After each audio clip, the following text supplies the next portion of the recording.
हनुमान और उनकी रामायण की कथा। रामायण के प्रसंग के बाद जब भगवान श्री राम अयोध्या लौट आए और राक्षसों का अंत हो गया, तब हनुमान जी ने सोचा कि भगवान श्री राम के जीवन और उनके अद्भुत कार्यों को लिखकर अमर कर दिया जाए।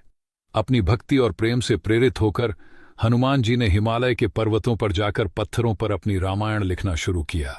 हनुमान जी ने अपने नाखूनों से पत्थरों पर भगवान श्री राम के जीवन और उनके कार्यों का विस्तार से वर्णन किया। उनकी रामायण को हनुमत रामायण कहा गया। उनकी इस रामायण में भगवान श्री राम के गुण, लीलाएं और घटनाएं इतनी सुंदर और भक्ति से परिपूर्ण थीं कि यह किसी भी अन्य रामायण से अद्वितीय थी। वाल्मीकि का आगमन। एक दिन महर्षि वाल्मीकि, जिन्होंने पहले ही अपनी रामायण लिखी थी, हिमालय के जंगलों में घूमते हुए हनुमान जी की रामायण पर पहुंचे। जब उन्होंने हनुमत रामायण पढ़ी तो वह आश्चर्यचकित हो गए। हनुमान जी की रामायण इतनी सुंदर, गहन और भक्ति से ओतप्रोत थी कि वाल्मीकि जी को लगा कि उनकी रामायण इसके सामने तुच्छ है। वाल्मीकि जी निराश और दुखी हो गए। उन्होंने सोचा, मेरी रामायण तो सामान्य है। हनुमान जी की रामायण को पढ़ने के बाद कोई मेरी रामायण को क्यों पढ़ेगा? यह विचार उन्हें भीतर तक उदास कर गया।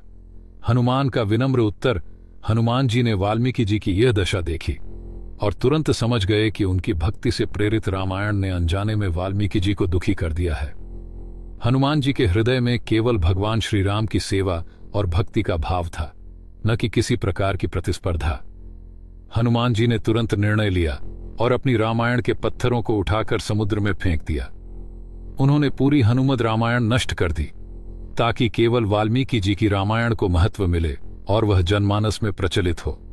जब वाल्मीकि जी ने यह देखा तो वे स्तब्ध रह गए। उन्होंने हनुमान जी से पूछा, आपने अपनी इतनी सुंदर और अद्वितीय रामायण क्यों नष्ट कर दी? यह तो अनमोल थी।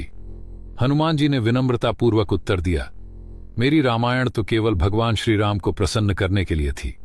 इसका उद्देश्य प्रसिद्धि या प्रशंसा पाना नहीं था। आपकी रामायण संसार के कल्याण और शिक्षा के लिए है। यह मानव जाति को धर्म, मर्यादा और भक्ति का मार्ग दिखाएगी। इसीलिए केवल आपकी रामायण ही बनी रहनी चाहिए।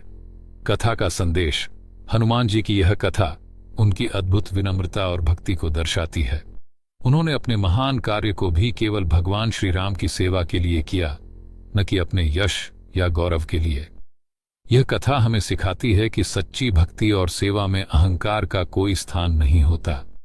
हनुमान जी का यह त्याग और निस्वार्थ प्रेम हमें भगवान की ओर समर्पित होने की प्रेरणा देता है।